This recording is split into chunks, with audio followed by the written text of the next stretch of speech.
Pleasure to speak with Rick Manning. He's president of Americans for Limited Government. Rick, hope you are doing well. Look, the limited government, man, that sucker left the station during the month of March. So, okay, Rick, how do we get it back? Right. I was thinking I was going to have to change the name of my group to Americans for a Slightly Less Socialist Government. But but no, we persevere. We persevere. Here's a couple of things. First of all, we have to get people back to work, because the faster we get back to work, the less of that money that they allocate gets spent, and we have a chance to keep ourselves from running a $30 trillion deficit by the end of fiscal year 2021, which is where we're on the track for right now. We're going to add about $7 trillion into our national debt through this process, by most accounts. So that is so that's our reality. We are going to so we have to get back to work. We have to get back to work now. The economic damage being done to our country is enormous. The damage to our freedom is enormous, and the cost no longer equates to the cure. The cure has now far exceeded anybody's expected cost. We have 15% unemployment right now, based on the numbers. We have, and I'm talking real time now, what the government's reported. We're looking at we probably have 25 to 27 million people unemployed. So there's lots of things that need to happen. Let me give you just one thing we talked about. I put out a statement on just today. The unemployment federal U.S. government labor department, which I used to work at, gives out a lot of money for unemployment insurance. They give billions upon billions of dollars to state unemployment agencies. They need to make those dollars contingent upon unemployment agencies incentivizing getting people back to work, rather than just keeping people out of work. And have agencies that effectively are getting back to work get more money and be able to, because we want the people who have been dumped out of jobs, the 22 million people who've lost their jobs over the last month. We want those people to be back in those jobs as rapidly as possible, and not sitting on the sidelines collecting government money and becoming dependents of the state rather than self-sufficient individuals. The faster we get that done, the less of that money we spend, and the more we return to being a self-sufficient nation that is not dependent upon the government. Yeah, you are asking to ride the Titanic right before we hit the financial fiscal iceberg. You mentioned $30 trillion in debt that we're approaching, and it's just going to continue to grow from there, because I just don't see how we pare back, trim back.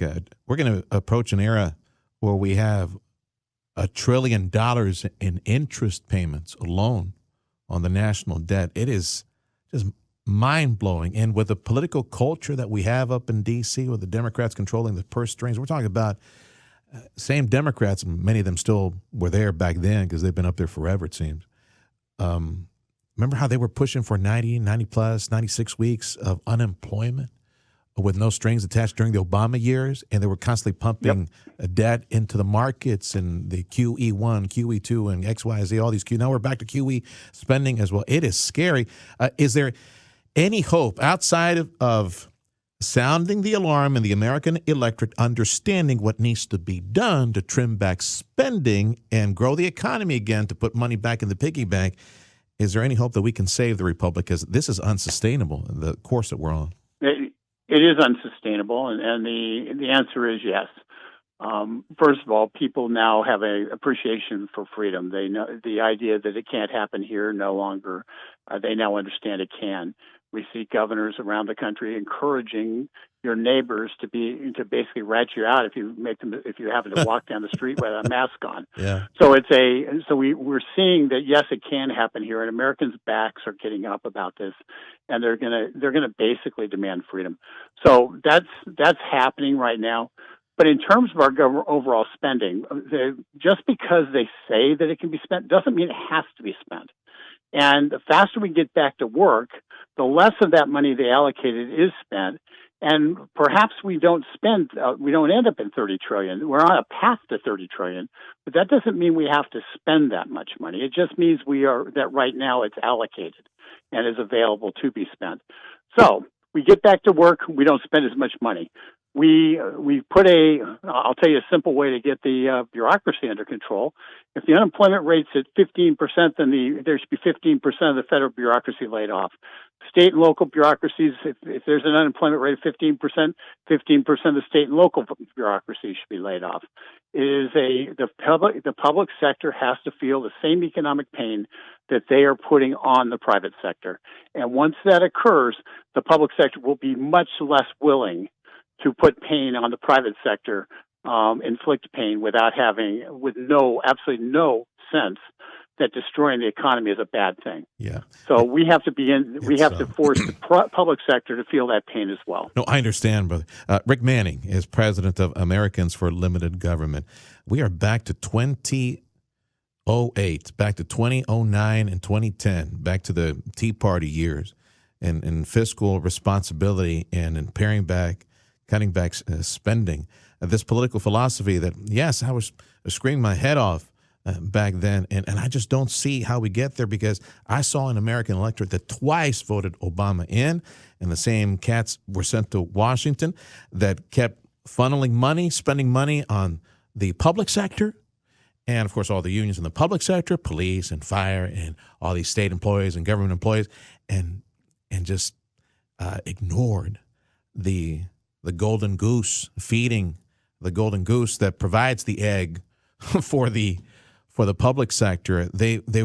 Everything was on its ear back then, and it was stagnant for the longest time. It's happened before, and it scares me that it may happen again, where unless it's properly messaged and people translate and identify their present pain with the tyranny they could easily vote themselves into, unless we properly message this, I'm afraid we might get something similar either this November or maybe 4 years from now when Trump leaves. I'm not as optimistic as you are, as want to say, Rick. Sergey, I share your fears. Okay, I share those fears, but we are always one election away from catastrophe, and we have to now, kind of an old biblical term, gird our loins and battle for freedom. This is this generation's battle for freedom.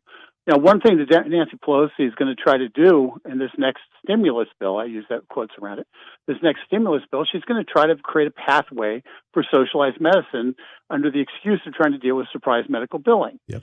We have to stop that. We cannot let them use this crisis as an opportunity to put socialism into place and that's what they're going to try to do with a surprise medical billing solution, quotes, that doesn't actually solve anything. It just creates flat rate, same size rate paying across the nation in terms of medical services, whether those medical services cost more in McAllen, Texas, than it costs in Oklahoma City, Oklahoma. So it creates that one-size-fits-all socialized medicine model, and she wants to put that into the next stimulus bill, actually punishing the very healthcare providers that everybody's looking at as being heroes right now. So there's lots of things we need to do. We have to win these short-term battles and set the record straight in this next election. We want less government, and we're willing to take less services to get less government, because we need to balance the budget and start paying down the debt rather than continuing to expand it. Well, now that everybody's being forced to being a homeschool parent, I think we got a great opportunity as liberty-minded individuals, everybody listening in right now and everybody listening nationwide, to homeschool this new generation and give them some liberty-minded values, have them appreciate what they have, what they don't have anymore, and what they could lose in the event that they make some wrong choices and send us down that path toward Venezuela. Anything else, Rick, that I forgot? I just want to leave a message of hope. Here's the thing, and I'm now going to come from a Christian perspective. Every place in the world where Christianity has been put under the gun, has been where there have been attempts to suppress it, Christianity has grown. This nation is a Christian nation. It's founded in Christian principles. And if we use this opportunity to be the people we're supposed to be, the people that God created us to be, we use it for that, then this Christian nation shall be restored. And I'm not talking about some kind of religious non-secular nation. I'm talking about religious Judeo-religious Christian principles will be restored, but we have to get right now. Use this reset. The other side's trying to use it to create socialism. We need to use this to reestablish freedom and liberty. You be safe, brother. We'll talk to you soon, Rick. Thank you. Absolutely, Sergio. Thank you. Bye-bye. Rick Manning, President, Americans for Limited Government.